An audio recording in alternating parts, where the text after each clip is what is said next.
Eto ang proof na naririnig na kahit saan sa Japan ang SB19 songs dahil sa pagboto nyo sa USEN.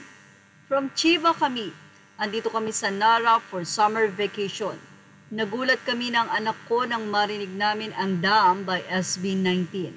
Habang papunta kami sa Nara Daibutsu, Great Buddha of Nara.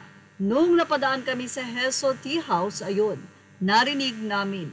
Nakaka-proud sobra. Sa Chiba din kasi naririnig namin ang mga songs nyo, SB19. I think mga 6 hours yung travel namin from Chiba to Nara by Shinkansen or bullet train. Plus local train rides, may mga dinaanan din kasi kami before dito. Yan nga ang ibinahagi ng isang netizen kung saan ay naririnig na nga sa mga sulok ng mundo ang nasabing kanta ng SB19 at isa na nga ang Japan, Jaan. Anyway, sa ibang balita naman, mula naman sa nasabing nakaraan na concert ng Acer, ay marami ang natuwa sa nasabing nga pong pag-iakap ni Sarah Geronimo sa leader ng SB19 na si Pablo. Hindi maikakaila na talagang pumatok ang kanta ng SB19 at ni Sarah Geronimo na umaalikid na ipinakita nga for the first time ang dance step nito sa nakaraang Acer Philippine Concert kung saan syempre ang climax ng concert ay si Sarah Geronimo at ang SB19.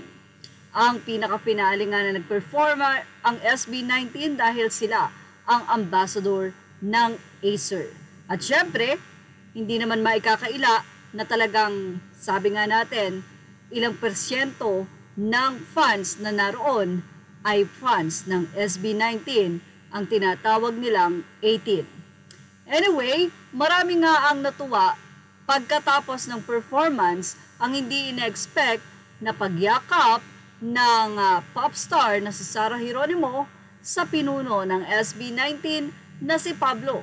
Marami ang naantig dahil very close na nga sila at anila talagang mahal na mahal ni Sarah G ang SB19 pati naman ganun si Sarah bilang ate ng mga mahalima.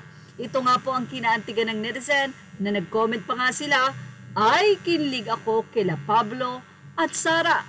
Say naman ng isa pang fan. So sweet moments of Pins Pablo and Sarah Pins ba pinuno. At say naman ng isa ang cute nung payakap ni Sarah kay Pablo. Parang sinasabi niyang, congratulations.